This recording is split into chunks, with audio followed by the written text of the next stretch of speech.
My name's Dan Raven-Ellison. I'm a guerrilla geographer. I'm founder of the campaign that led to London becoming the world's first national park city. And I'm currently working on a project called Slowways, which is about working with volunteers to create a network of footpaths that connect up all of the UK's towns and cities.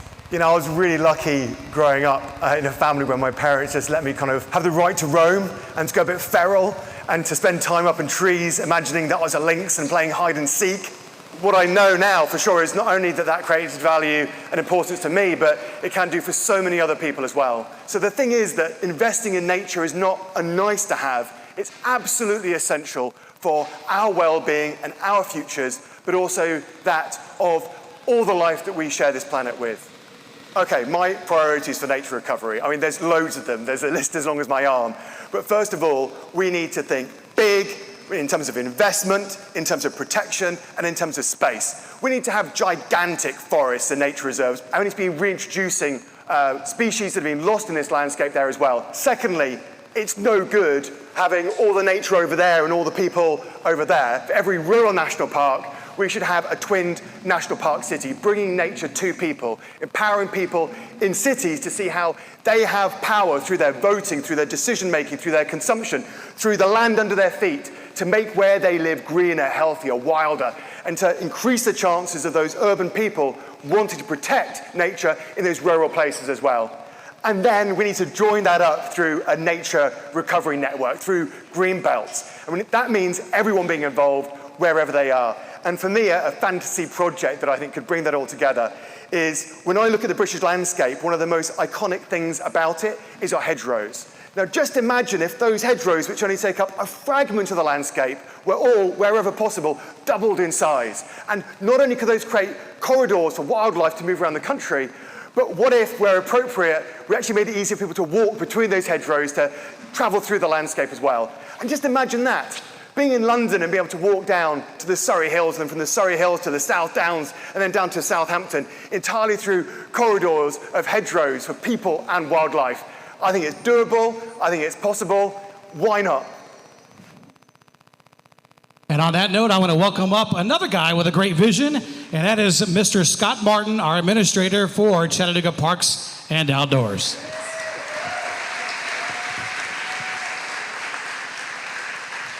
Well, number one, thank all of y'all for coming. It means so much to see all of y'all here. I'm sorry Daniel couldn't join us today. He wanted to desperately. Unfortunately for Daniel, I believe he's hiking in Norway as we speak. So the life of a National Geographic explorer is quite, it's all that, y'all. Here's the big idea, if I can share it. And I want to level set some expectations, if I can, with y'all. Is y'all probably read my email to y'all saying, look, we can get really negative about the challenges we have in this world, and we have some big ones, and I think I'm not even going to list them, we know them. What I would also suggest, though, is we have the same solutions in front of us. When I look around this room, I look at people like Rick and his team that are preserving how many thousand acres? 18,000 acres next to our downtown. I mean, right there.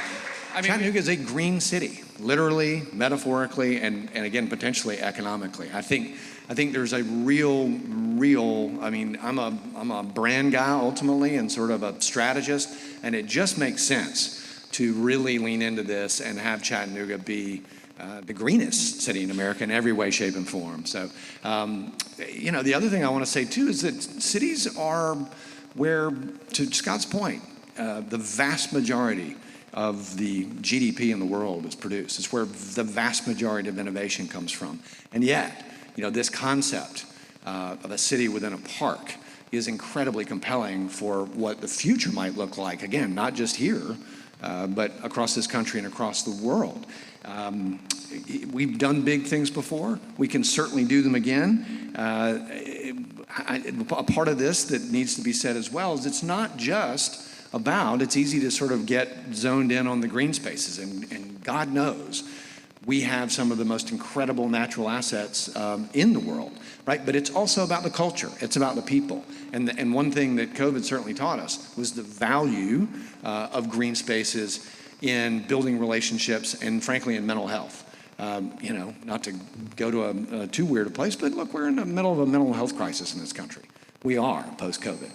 Not many people will see it and acknowledge it, but green space has a lot to do with fixing that and making a happier, healthier city. Ultimately, you know, parks may wind up under community health because of the social determinants of health thing. You could be the health director. But it's truly, this is, yeah, sorry.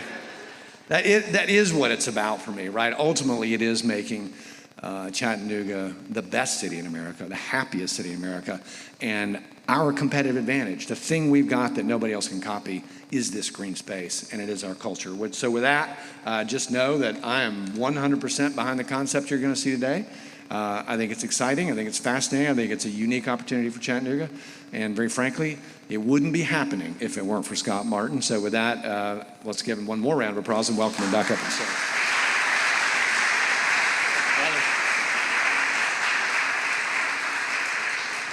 Okay, now we're going to have how good did we all manage COVID? So we're going to introduce some speakers now. They're going to join us. First, Brian, Carmen's going to come up and she'll be our interlocutor. I think y'all know Carmen Davis, who's our arts and culture czar, protector of all things arts and culture, and she's going to walk us through the rest of the night with our special guests. So Carmen, take it away. Thank you, Scott. So now it's time for the fun part. Do we have them up? Okay, great. So tonight we are happy to welcome Mark Cridge from London, England, and Sharon Pittman from Adelaide, Australia. Let's give them a round of applause. In the program, if you didn't... Oh, great. Hello. So if you didn't happen to get a program there on the back table, you can read all about their great accomplishments, but we're going to get right to the nitty-gritty. So Mark, you there? The what?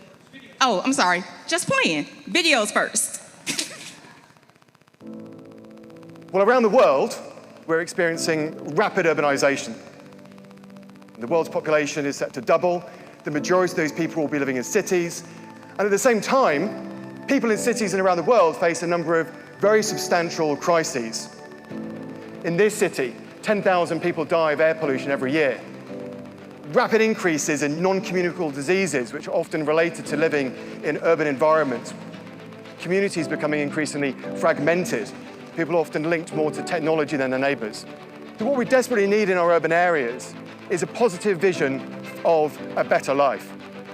More growing, more plantings, more localism are actually the solutions.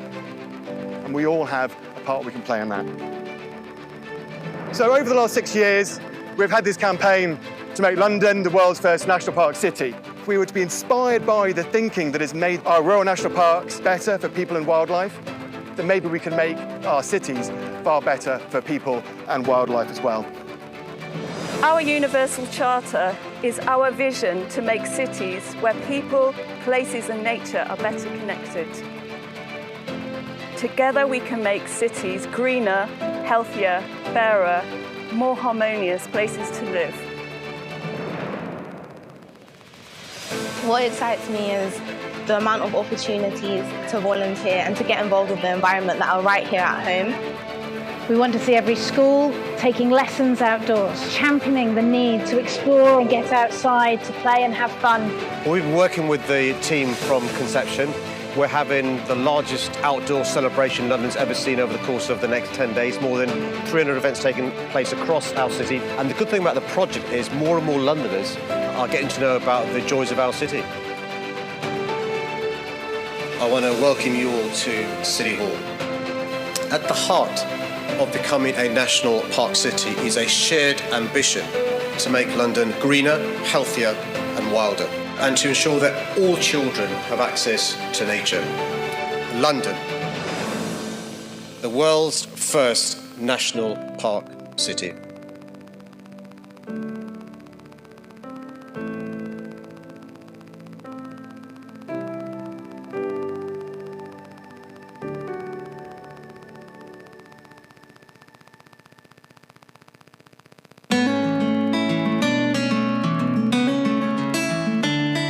This board has been created to support Adelaide becoming a cooler, greener, wilder, more climate-resilient city.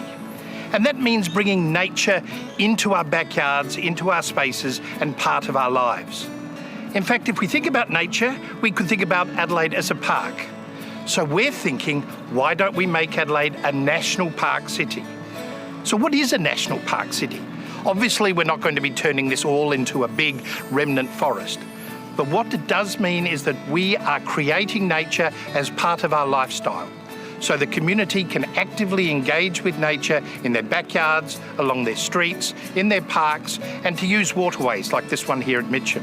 I think that it would be really exciting for Adelaide to become a national park city because it would be a really good way for everyone to become a closer community and to have a stronger relationship with nature, which is a really good way to help people's well-being, which I think would be a great way to make the city more lively and fun in the future.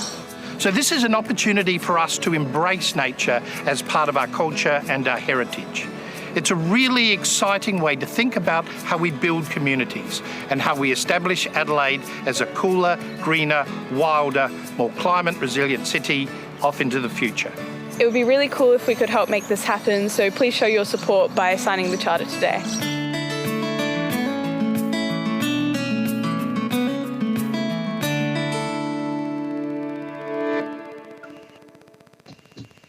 All right. So a few little housekeeping rules. After we finish our conversation with them, we're going to turn the tables over to you to allow you to ask questions. So please be thinking of some things to ask our guests. So Mark, are you there? Because I can't see anything. I am. Hopefully you can hear me okay. Yes, great. So Mark, can you tell us why London was perfect for this movement and how you became the first national park city? Certainly can. Well, first of all, I'd just like to say thank you so much for inviting me to speak this evening. And I've just got to say it's an absolute joy to see so many people in the room. It sounds as though I think all 200,000 Chattanoogans are in the room tonight. So it's just such a shame we couldn't be there with you. The story, as you saw from the videos, the story started about 8 years ago when a group of friends came together and asked that question behind you, what if? What if we took the idea of a national park and applied that to an urban area? What if we told a new story about how we might live in cities over the next couple of decades? And what if we were able to reconnect every citizen with nature, to really help people recognise the great diversity of urban nature that's already all around them? This isn't something where you need to travel for 1 or 2 hours to go out into the wilderness. There's a huge amount of biodiversity and things to do outdoors for everybody and every citizen in every place across the city. And that new story, I think, really resonated when I first heard about it. It was just such a compelling idea to think differently about how we might organise our lives in cities, how we might grow our food, how we might think about protecting the green and blue spaces that we already value so much, but really more importantly, and I think especially thinking about the concerns about the climate crisis and biodiversity crisis that we all face, thinking about how we live in cities in the future and the role of cities for how we bring up our children, how we educate, how we live our lives fundamentally. And the National Park City concept is really the story it's about the whole place. It's about thinking about not just the parks and the gardens and the rivers and waterways. It's as much thinking about how can we bring more greenery, more wildlife, increased health benefits to our streets and our communities and neighbourhoods. How can we think differently about the buildings? How can we think differently about the transport solutions we have? How we spend time in our high streets and so on as well. And that was an idea that really resonated across the whole of London. And in 2019, London became the first national park city, as you saw from the video. Huge amount of support, cross-party, across all levels of government.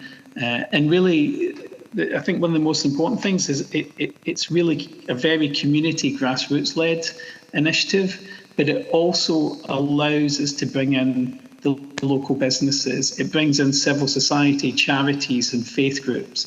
It brings in arts and culture and sport. It's really about all the things we can do outside, all the things we can do outside together, how we can spend more time in nature, really value what's there.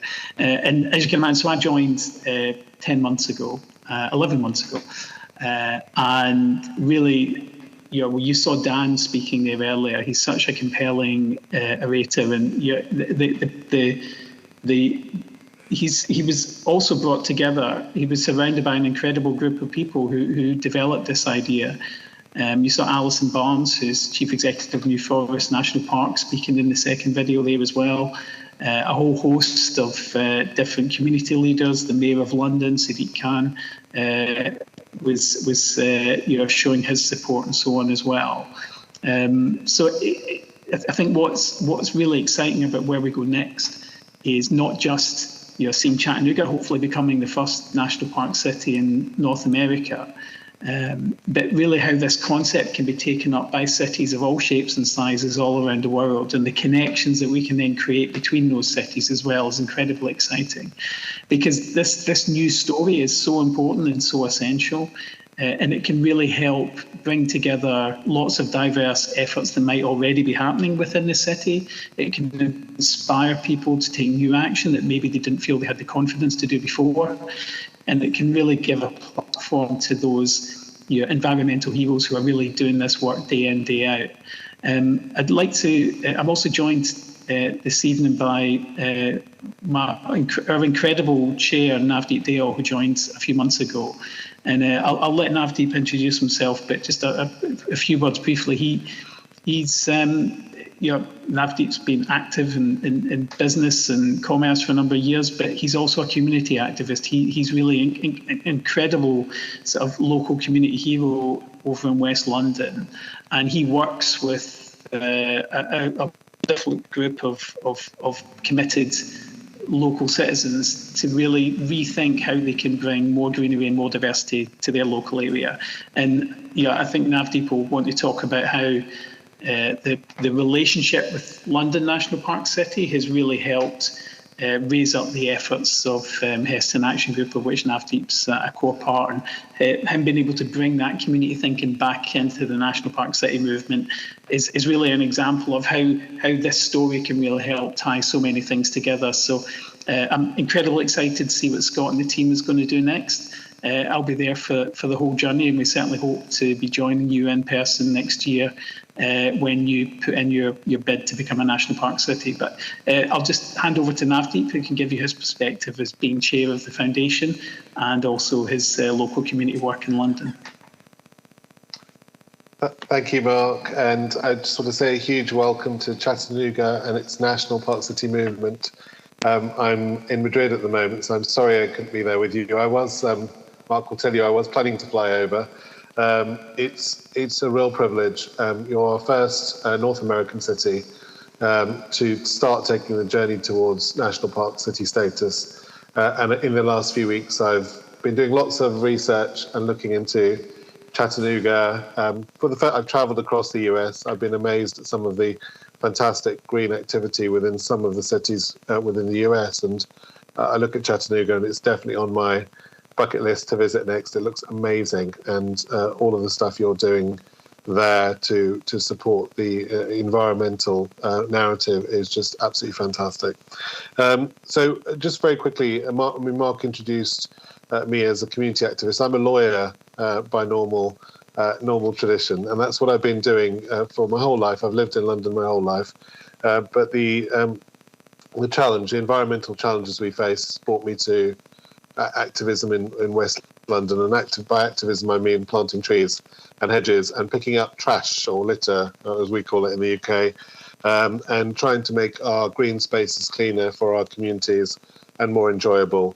And I was there at the launch event that you've just seen the video of in 2019 for the London National Park City. And what it meant for me then was a real signal that as a community group, we were not alone in the city, that there were other community groups all over the city doing very similar things, very different things, but all towards a very similar aim to make London greener, wilder and healthier for all of our population, everyone within the city. And that inspired me, and it also gave our group a great deal of confidence and support to be able to go that one step further, because we felt we were part of a single thread, something that was much greater. And I know that that will mean a lot to citizens of any city, of any size. And in Chattanooga, you'll have people doing amazing things, whether it's big parks or small activities, just going outside and enjoying their front garden, or going for a walk, or just talking about nature. And it's about connecting those dots, no matter how big, how small, and pulling them together as part of a central narrative that you are a national park. And why not? I mean, people often say to me, London, how can London be a national park city? I've got my T-shirt here. Sorry, my Grizzly Adams beard is hiding the London, but there it is. The point is there are more people out in London every day enjoying green spaces, doing things in natural spaces than there are in many national parks within the UK. So I defend that and say that the narrative that cities can be amazing places for nature and biodiversity is one we must promote, advocate, and we should talk about. And the final point I'd make is that together we are stronger. And one of the things that draws me, I'm incredibly privileged to have been given the position of chair, and I've only held that position for the last 4 or 5 months. And one of the things I can see through that is we're not just focusing on ourselves, we're focusing on other cities and other communities with similar ambitions, and looking at how we can collaborate, celebrate, do things together. And that community spirit that is built up from feeling that you're part of something global that you can do, you in Chattanooga, through your activities, can make a massive influence on people in Sao Paulo, or people in India, or people in Europe and Australia, is a very significant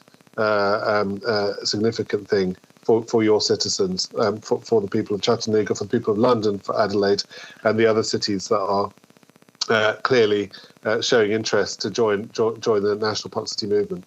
So I'll end by saying this is a very significant moment to welcome Chattanooga to the movement, and you have our full support from the family that are national park cities already, from the family of aspiring national park cities that are doing the same as you and working towards that, from us personally, from all of us who are attending this call today.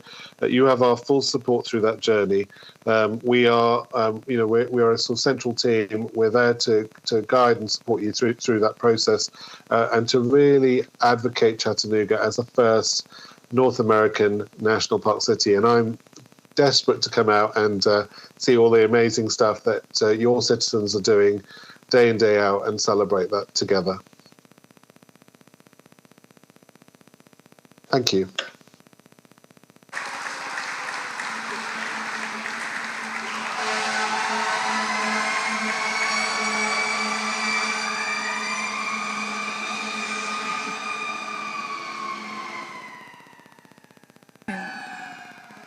There's one of our city departments at work. We're appreciative of that.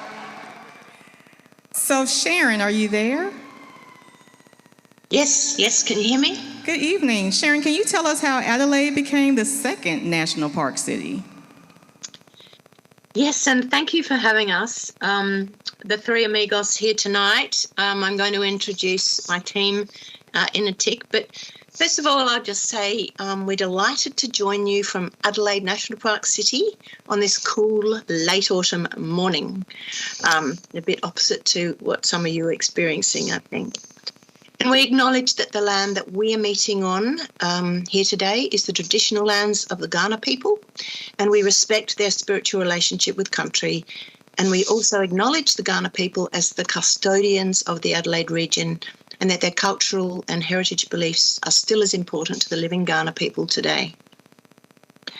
We are very proud and honoured to be a national park city, and to be working with cities such as London and now Chattanooga to further what we also consider as this extremely important movement for cities of the world to become places where people and nature are better connected. There is nothing more important.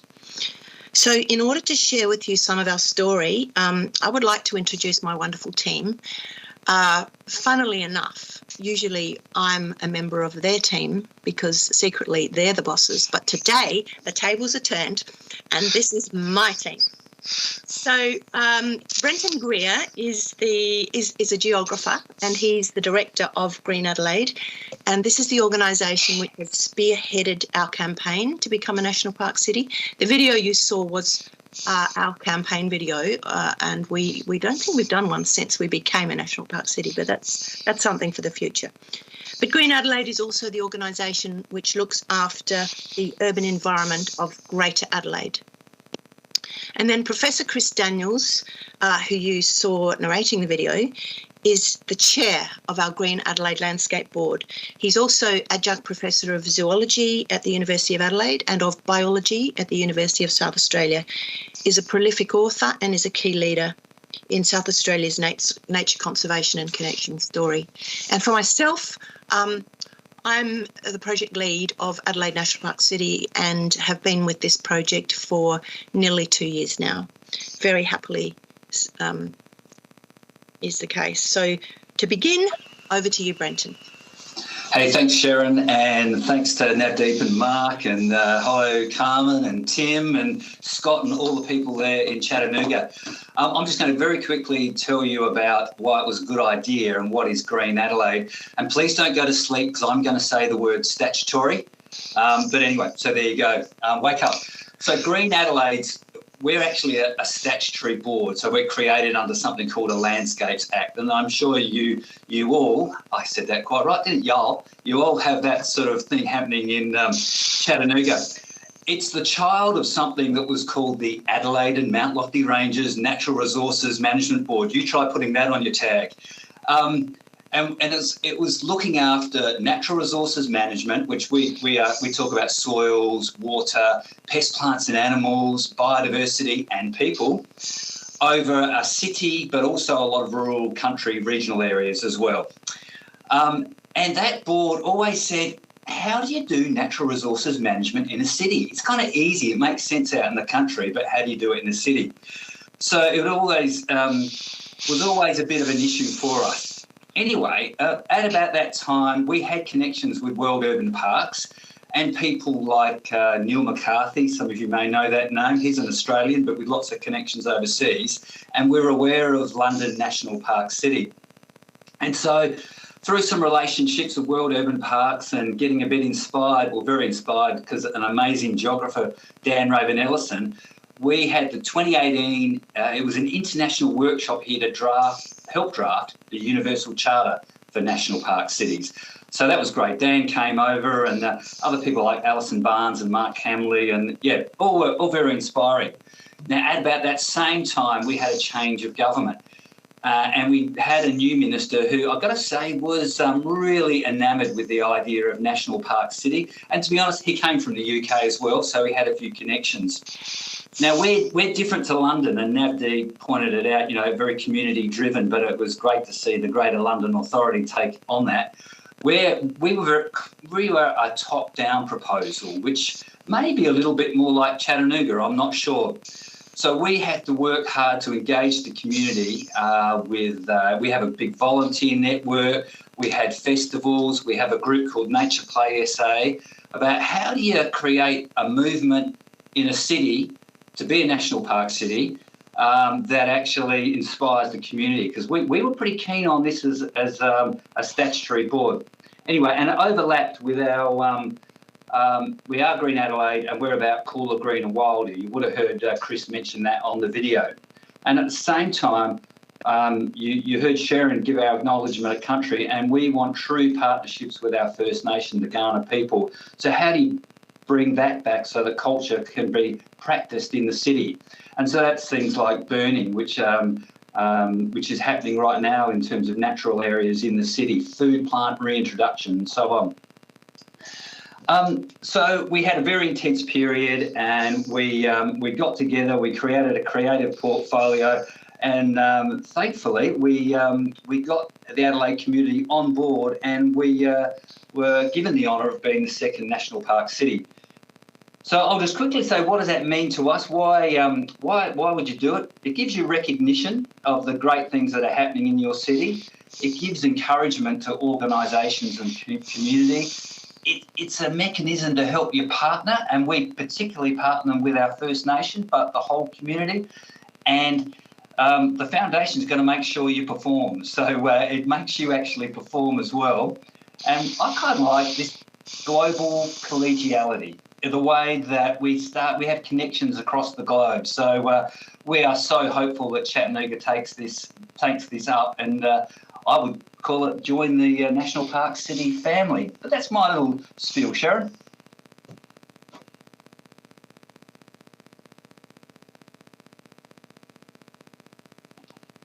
Mark, we're going to go back to you. You mentioned, oh, is Sharon still talking? I can't, okay, because I can't see. Sorry, You're on mute. I forgot to unmute myself. I'm hoping you can hear now. So thanks, Brenton, for that. But I'd like to go straight to Chris now to help illustrate our story and provide his special insights into our Adelaide National Park City. Thank you very much, Sharon. We've just heard from Brenton about what we did and the process that we went through. It is important to also take a step back and think about why we did it and why we really began to engage with urban nature. Really started about 20 years ago as part of that global movement with the discovery that we actually need nature. It's an incredibly important part for ourselves and for our communities. There were two seminal publications, one called The Biophilia Hypothesis by Stephen Kellett and Edward O. Wilson, that demonstrated how important nature is to our health, our well-being, and our sense of community. Perhaps even more importantly, at the same time, Richard Louv wrote this book. And if you want to ruin a few days, I suggest you read it because it's quite a challenge. It's called Last Child in the Woods.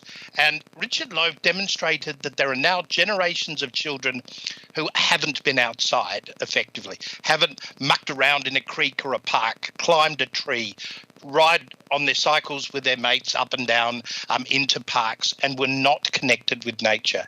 And he coined this lack of connectedness nature deficit disorder. And this was a real wake-up call to the world, and we took it on board very seriously to begin this journey about connecting our communities with nature. And we started, as Brenton outlined, natural resources management boards, and then ultimately Green Adelaide to create a cooler, greener, wilder, more climate resilient city. And we did this because of those studies, but also for a range of other reasons. We now recognise very clearly that nature provides enormous health benefits, that being outside in nature is important for our physical well-being, and it's also really important for our mental well-being. And in fact, we really noticed with COVID that being outside or being able to spend time outside was really vital for dealing with the stress, the anxiety, the depression that affected individuals of all ages, but particularly kids. And it was actually a really great community building activity too. I know during lockdown, we could walk our streets. So I was regularly doing my half-hour walk, which turned into a 1.5-hour walk. And in fact, I was doing less distance because I kept stopping and talking to my neighbours and having a good chin wag and not actually achieving any exercise. But it gets people outside and spending time there, and that is really, really valuable. The next thing, of course, that we realised was that the urban environment itself, with nature involved, is really important for improving air, water and soil and creating an environment that is able to support all of those aspects of life. So biodiversity and nature in a city is really important for creating a sustainable community. It also helps focus the community on issues such as waste and pollution and how to minimise that. So you start to develop that circular environmental approach that reduces our impact on the land completely. In Adelaide's case too, it is a biodiversity hotspot. So we sit on an area that is incredibly rich in wildlife, in plants and animals. We have some 240 species of birds, about 50 species of mammals, and a very large number of fish, reptiles, amphibians. And they all occupy our own backyards. I'm hoping you can't, but my golden retriever in the background is barking at a koala that we happen to have in our backyard right today. I was trying to work out a way of showing it to you, but these magnificent marsupials are actually doing really well in the city, as are a great many of our birds. And they become really part of the way we view ourselves and we view our communities. So in fact, biodiversity is really important for creating a sense of place. We are who we are in large part because of the nature around us. We have grown up with a beautiful warbling bird, the magpie, that creates this dawn chorus that's really special. Eucalypt trees are really important to us and give off this magnificent aroma of eucalyptus leaves on warm days.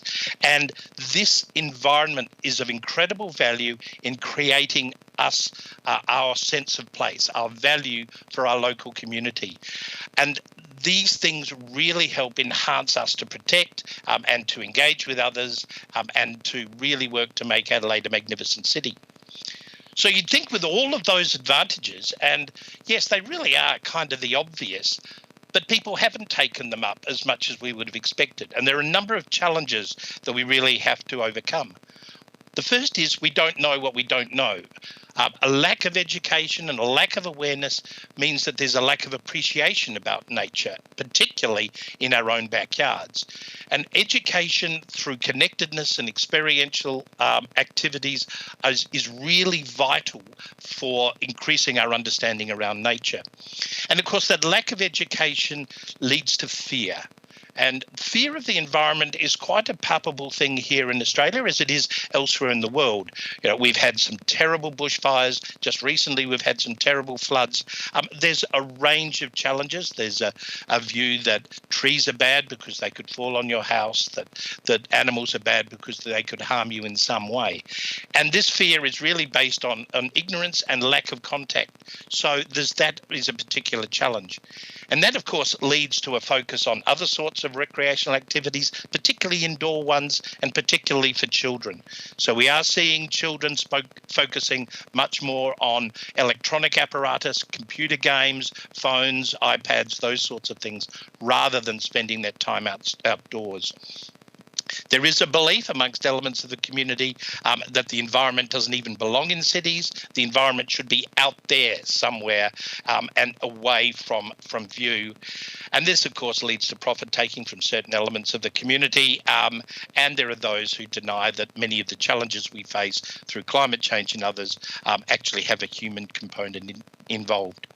So these challenges and these benefits are what drives us at Green Adelaide and is a really important reason why we embraced the National Park City concept. Because through the National Park City concept, we can engage our community, we can deliver really good outcomes that Sharon will go through in a moment, and we can deal with the challenges, real, perceived or imagined, to actually overcome and then really go forward with creating a strong community deeply connected with nature.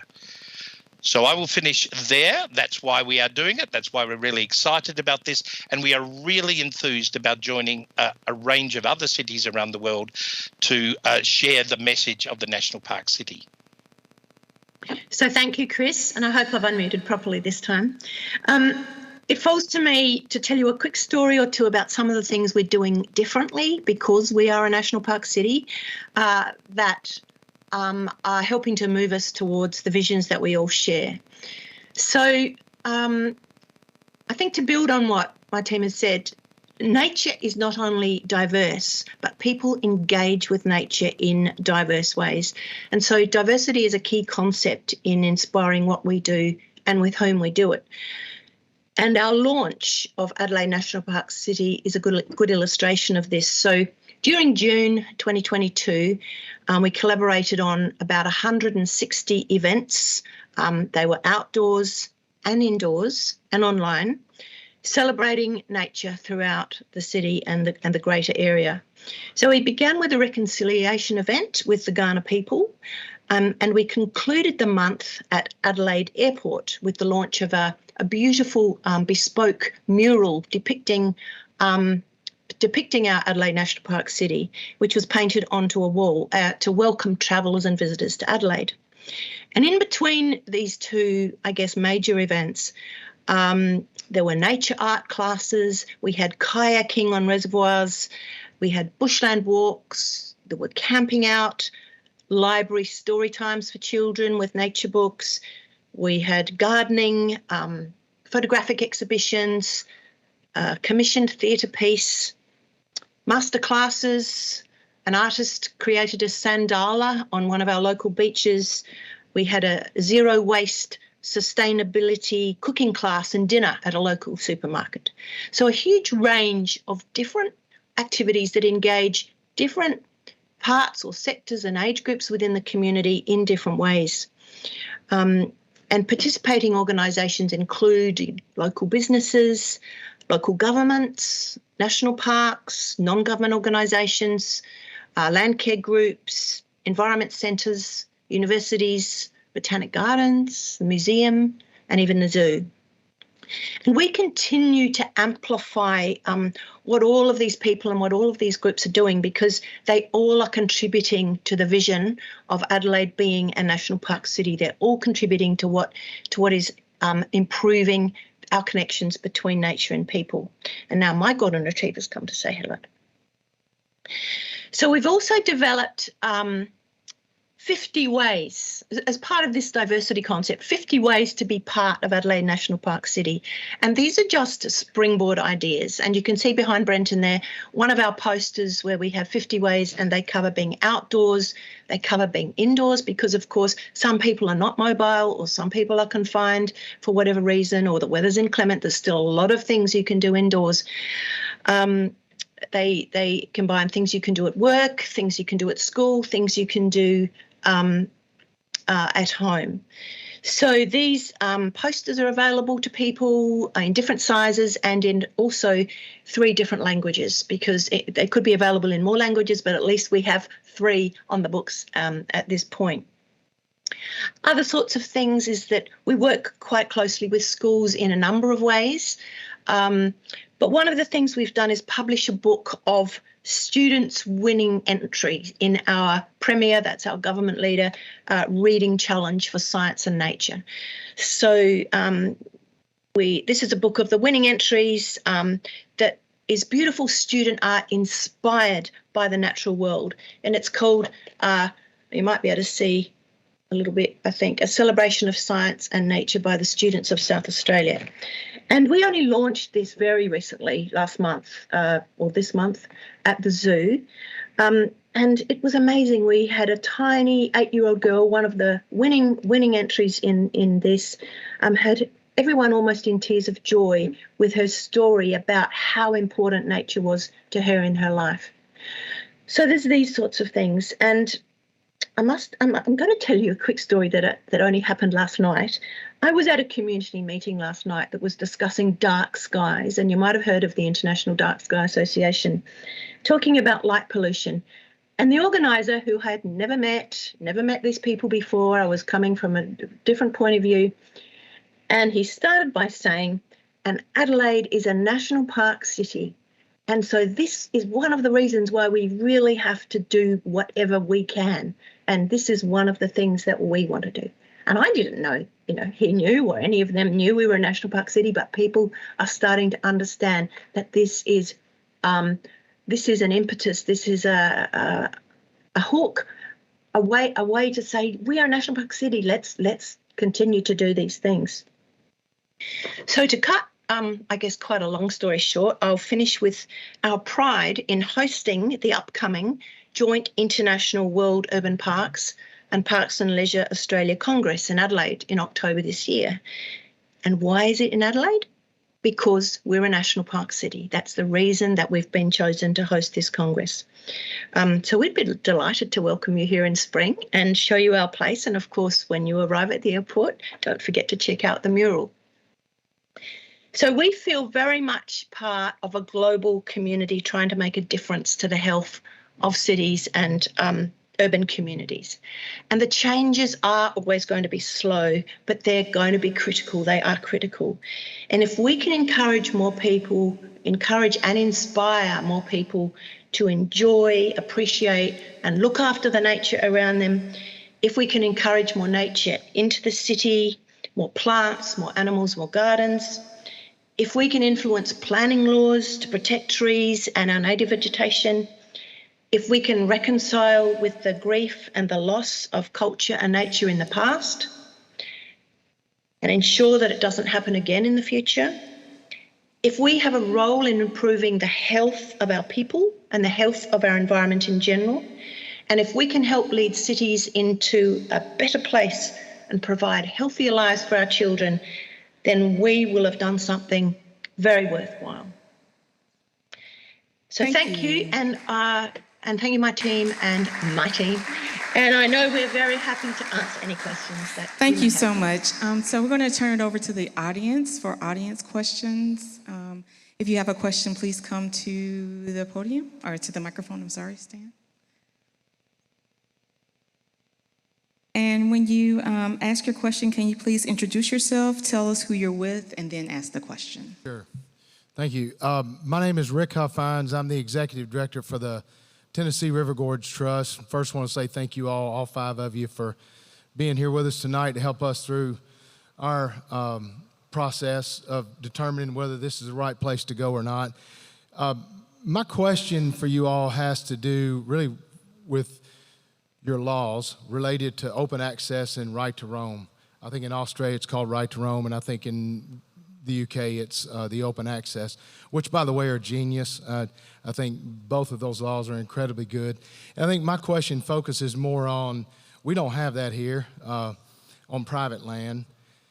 Do you think that those laws were instrumental in the success of making your national park cities, or was that insignificant in that process?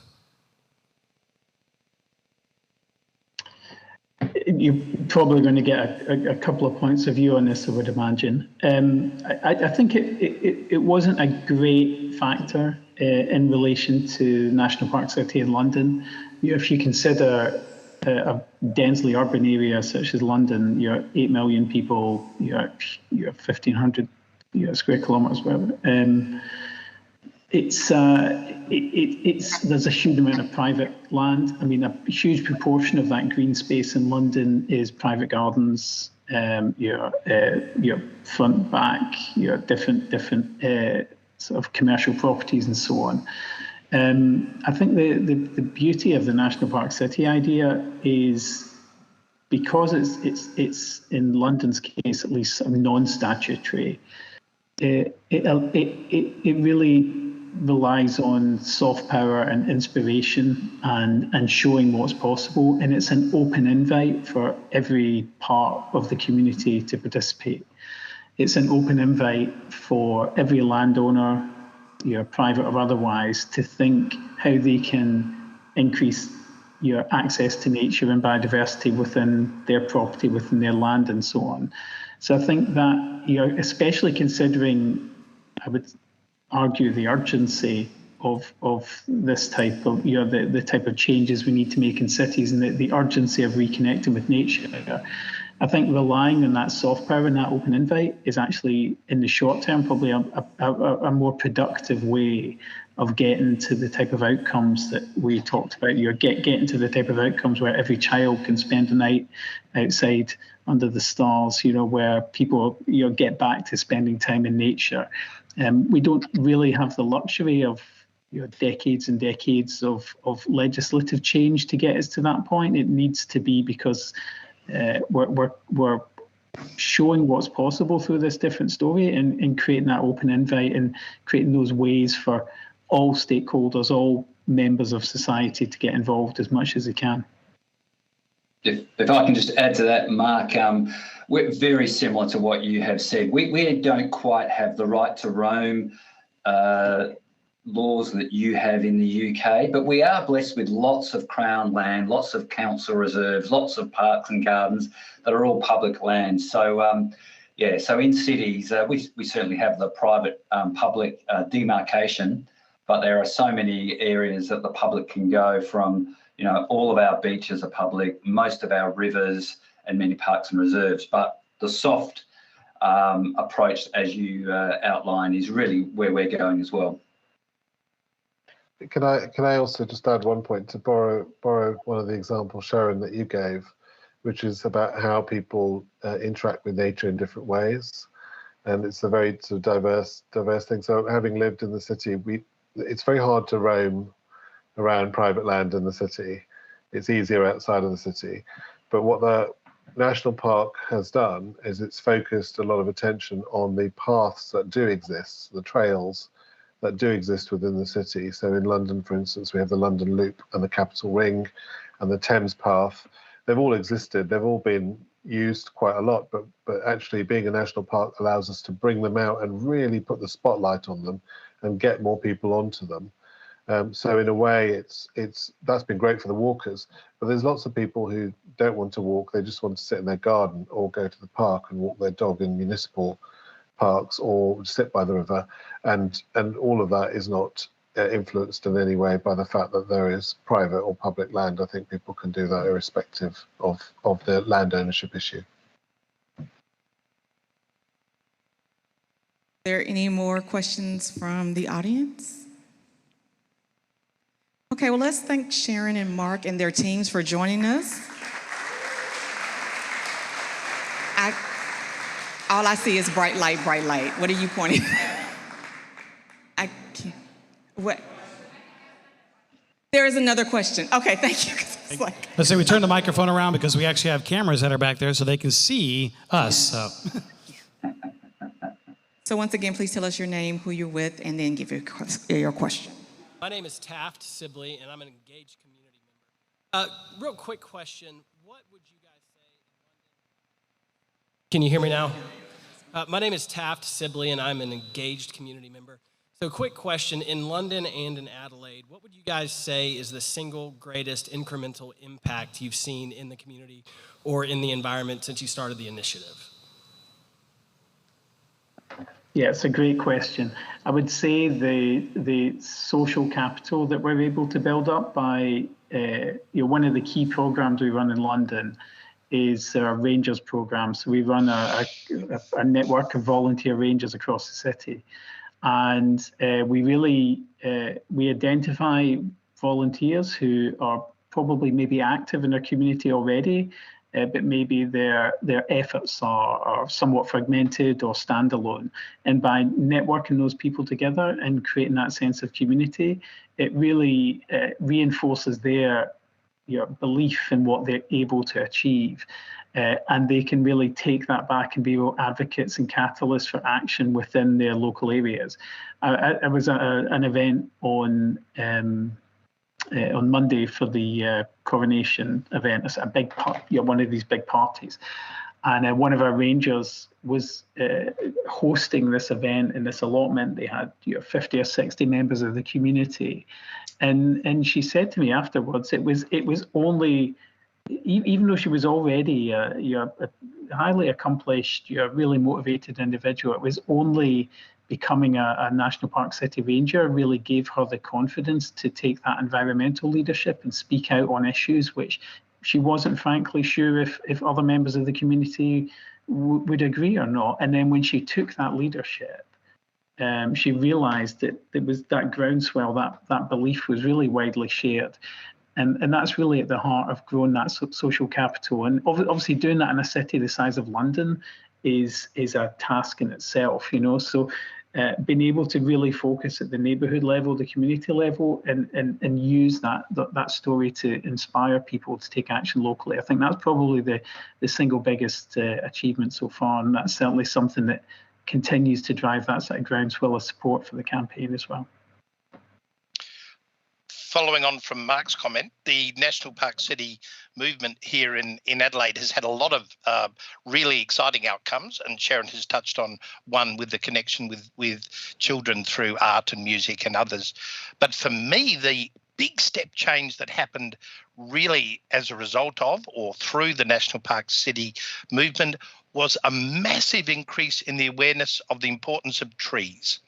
We were sort of going through a phase where trees were regarded as relatively unimportant. You could clear them if you want to develop a block. As we moved to medium and then high density living, parks were less important, or at least weren't appreciated by many sections of our community. But through the National Park City movement, there was a real focus on trees. And why do we have trees in a city? Why are trees so important? And they've become a real focus because of the support for wildlife. And so we can have koalas and parrots and these beautiful birds and butterflies and so forth in our own space. And also the incredible value that trees bring in dealing with the heat island effect. Adelaide's a hot city in the summer, and we are often well over 40 degrees Celsius, over 110 degrees Fahrenheit for often a week at a time through some of the summer periods. And it's getting hotter, and we have large amounts of cement through roads, buildings, and so forth. Well, now there's a real appreciation that actually having trees helps cool this area. It helps reduce the winds that come with these really hot days, and it adds protection and also decreases the cost of energy for our residents because they don't have to run their air conditioners as much and so forth. So by actually embracing trees, we could then say this is why you need green in a city, because having trees has all of these benefits. And that's been a really important part of our ongoing discussion about how we develop an urban green strategy and how we actually develop the city that incorporates green while also building and establishing new elements of our community. And can I add to that? Look, I think that's right. But as well as that, it's almost given us more license to celebrate urban nature. So instead of people always thinking, oh, they're going to go somewhere further away, it's this thought, so yes, awareness of the nature around us in the city and wanting to improve that. Because I do notice that there's been a lot of talk lately, a lot more talk in the last year or two about the nature and health connections, the human health connections and the environmental health connections. So I think that license to celebrate urban nature and to protect it and to do all of we can to enjoy it and grow it would be a big change that I think I can see that beginning of that change. Can I just add one thing as well? Everything you've said, Chris, Sharon, Mark, all resonate with me very strongly. The biggest change for me personally, so I live in West London in a very urbanised environment right next to an airport between two freeways, and it's being built up in quite a rapid way to deal with the population. But the biggest change for me, and it's an excellent question, is the lens that I have on life. Because 4 years ago, when the National Park City was announced and it was being created, I started, at that time, my lens of life was looking at how the urban environment was encroaching on nature and how nature was under threat because of the urban environment. And it made me feel quite sad, quite depressed. It made me feel quite fatalistic about cities. But the narrative of working with groups around London and other areas of London, the collaboration, the celebration of all things natural, however small, it has made, even though I don't think much has changed in the policy of urbanisation, it's still going on at a rapid rate. It's changed my personal perspective. So when I walk to the metro station or go take my kids to school, I look now at trees and grass verges and pocket parks in a completely different way to the way that I looked at it 4 years ago. So if you then multiply that effect on humans within the city, you can have a massive impact. But then if you multiply that effect on civil organisations like the local authority, like the local government, but then also businesses. So the narrative with businesses about national park cities and being located in one is incredibly powerful for them. And it just changes the way people look at life. And that for me was the strongest thing.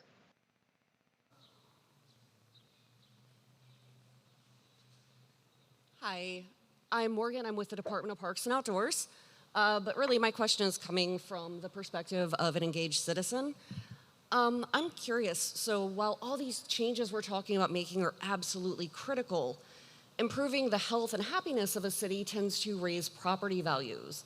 Are there steps you have taken to protect vulnerable low-income citizens from being priced out of their housing?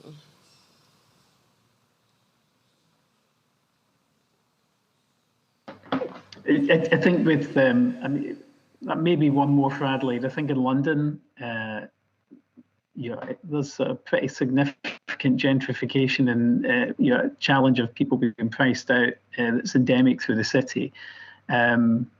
I think the Yes, so there's, I mean, it's somewhat out of our remit. From we don't have any, unlike national park authorities elsewhere, which are statutory bodies in the UK. We don't have any sort of planning powers. We don't tend to get involved in the planning process and so on. So we have limited direct ability to get involved with that. I don't know, Navdeep, if you have anything else to say in London. London's a pretty big property hotspot, as you know. I think there are so many different factors that are driving different property prices. So the biggest influence at the moment is where the new train lines go.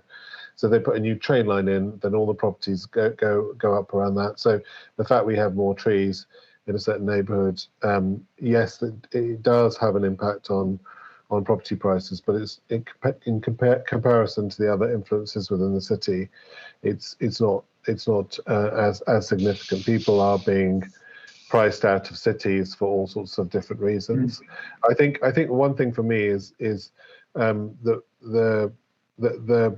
environmental let's just say inequality around a city is quite remarkable. So when I started on this road of looking at my sort of environmental self, I was quite sort of depressed about my own area, but I was actually more depressed about other areas which were worse off than us, and that I think made me think, well, actually it's not right, because cities should be in it together. They should look across the whole of the city and see how we can improve our lot together, because nature doesn't know any boundaries. So I think we have seen improvements in areas, but quite often it's not necessarily driven by the fact that they're in a national park city. It's driven by local policy, and then that local policy is policy that where it has a positive impact on biodiversity, environment, people, and health. We're celebrating that, but we're doing that for all communities, even those who live in London in more, let's say, deprived neighbourhoods where it's less green, less wild. We want to use our rangers. Mark described our rangers to be able to say, well, we can move our rangers around, and we will move them to communities that need more community engagement and support to help them with that. Yes, we tend to look at the issue slightly differently in that, as we've heard from London, in Adelaide, there is a significant social divide that relates very strongly to a level of greenness. So the more affluent areas tend to be what we call the leafy green suburbs, and they also correlate with greater longevity, better health outcomes, better education outcomes, and so forth. Many of our more socio-economically challenged regions within the city, with poorer health outcomes, poorer education outcomes, poorer employment outcomes, are also the worst in terms of green cover. And so they also then suffer from increased temperatures, increased hot winds, higher energy bills, higher water bills, all because the greening is lacking there. So there's a really complex relationship between greenness, socio-economic value, and people's happiness, health, and well-being. Some of that can be addressed by improving the greenness, and we're currently doing a major study to evaluate the relationship between the heat island effect and the green canopy, and how that can be addressed so that quality of life is increased.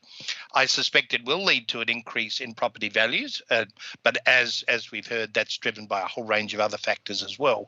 But I think that increase is outweighed by the improvement in the quality of life that those communities then develop. Also the improvement in their sense of community, so that therefore we get a decrease in graffiti, in petty crime, in gang violence and so forth, because the community is more engaged, because it's a better place to live. So I think it's a complex argument, and we just have to make sure that we weigh up the pros and the cons here.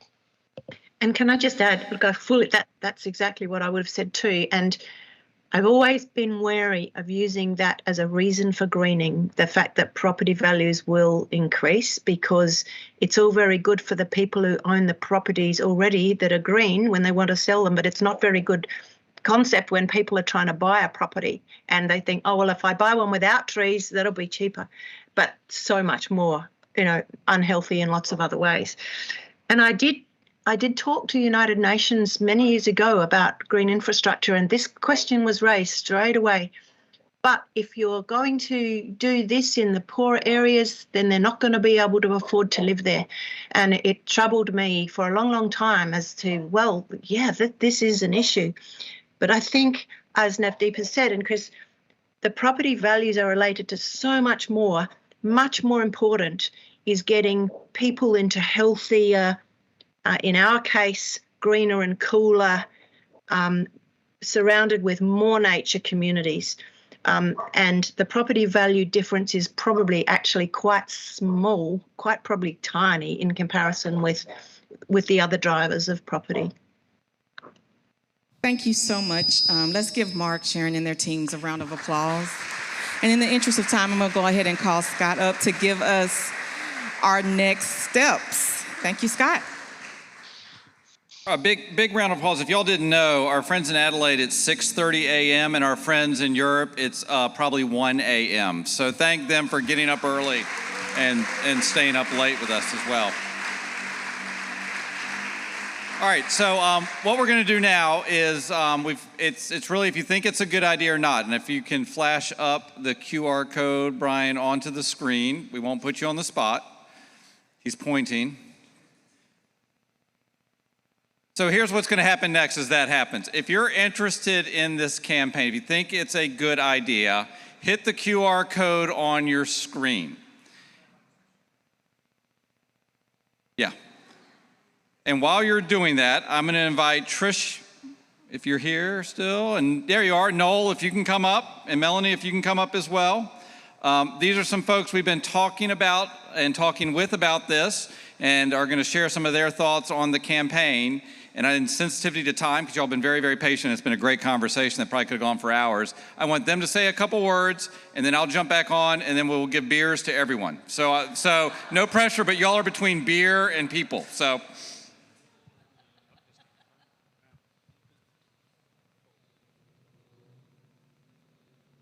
I'm Noel Durant, Tennessee State Director for Trust for Public Land. We're a national conservation organization focused on connecting everyone to the outdoors. And so when Scott first mentioned the idea of the National Park City and what that meant, it absolutely meshes with our ethos of everyone deserves to be connected to nature no matter your zip code. And thinking about growing up in Chattanooga, thinking of some of those milestones, those watershed moments that this city chose to take a path, and residents from every corner chimed in and said, yeah, I'm in. My parents still talk about Vision 2000 what was that? Before I was born. And thinking about national park cities now, where can we go through collective action around connecting everyone to nature? Where can we go thinking about our waterways, thinking about our existing infrastructure to connect people to nature, not just to get to work or to get home? I mean, you've probably seen the Surgeon General's warning around loneliness. That's a crisis in our country, and connection to one another through the outdoors is a critical part of that solution. So Trust for Public Land and the Tennessee office, we're behind national park cities, and I think it could be an incredible opportunity for us. And the last piece I'll mention is collective action with this has all sorts of ramifications. If everyone feels like they have a stake in this place, that they are of Chattanooga, we can solve so many other challenges when we share common ground. When we have a shared sense of value, we can address some other intractable challenges in our city. And so finding that where we all know we are in Chattanooga, that this place is undeniably Chattanooga, and we all take pride in that, I think national park cities could be that. So please do sign up with the QR code there.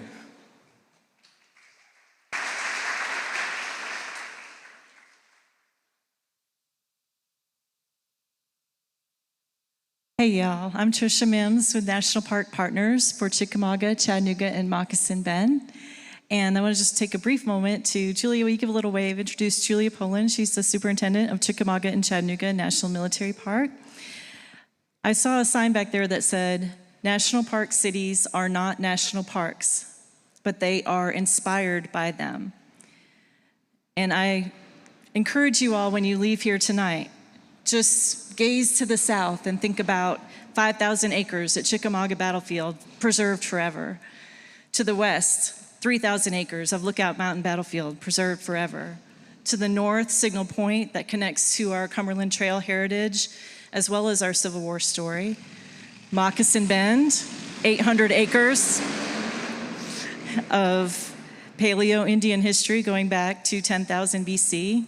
And I was really happy to hear the land acknowledgement from Adelaide because we have 23 federally recognized American Indian tribes that can trace an ancestry back to Moccasin Bend. That's big. One of the oldest inhabited places right there across the river. And then, of course, to the east, we have Orchard Knob, the site of where General Ulysses S. Grant watched the surge over Missionary Ridge, which is the 6th and final unit of our national park. General Sherman pushing the Confederate Army back into Georgia, and we know the rest, right? So Chattanooga should not just be inspired by our national parks. We literally are a city that was shaped by our national park.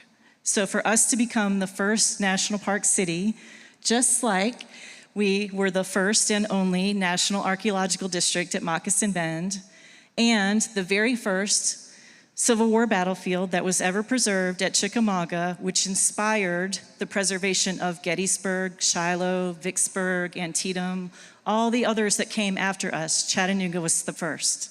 So let's be the first national park city too. What do you say?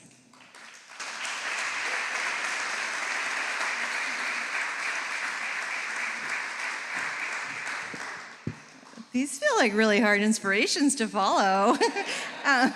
My name is Melanie Lusk. I currently serve as the executive director at Crabtree Farms, and I'm looking at this very much from a local food perspective, right?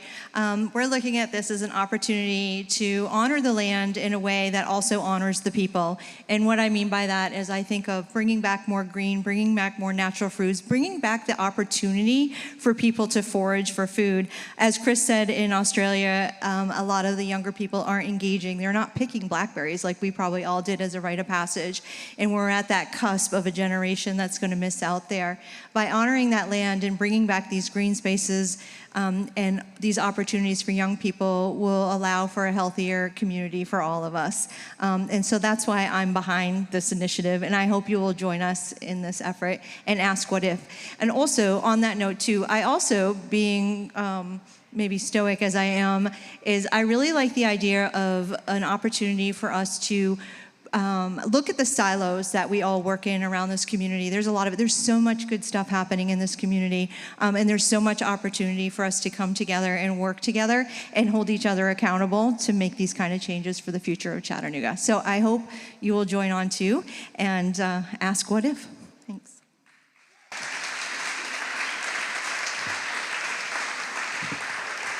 All right, I'm not following the three of them ever again. So if you think this is a great idea, click it. We will circle back with you and we will convene, we being DPO just as facilitators, but think of us as United Way, we're conveners. We will convene the meeting, but then the important thing is that you as a community take the lead. Mark Cridge from London, who you've met, will be our counselor and work through with us with colleagues from Adelaide and start thinking through what does a charter mean? What are our values? What do we write them on? How do we march through a campaign? And the process would look something like this, and I'm gonna simplify it. A local charter is written, the values we have as Chattanooga, and they are unique and authentic to us, just as London's are unique to London. Each city writes its own for its own voices, places, people, and spaces. Then that is vetted by our colleagues. It then goes for circulation as a petition around town. You have to prove buy-in. So we'll need to gather 2,000 signatures of citizens that say they support this, and it's residents. Let me just say that. City is a very general, loose term. Don't think of city as government here. Following that, then we would bring leaders from London and Adelaide to town. They would be brought to town by National Geographic, and they would evaluate, are we for real? Are our gardens being farmed? Are our parks being well taken care of?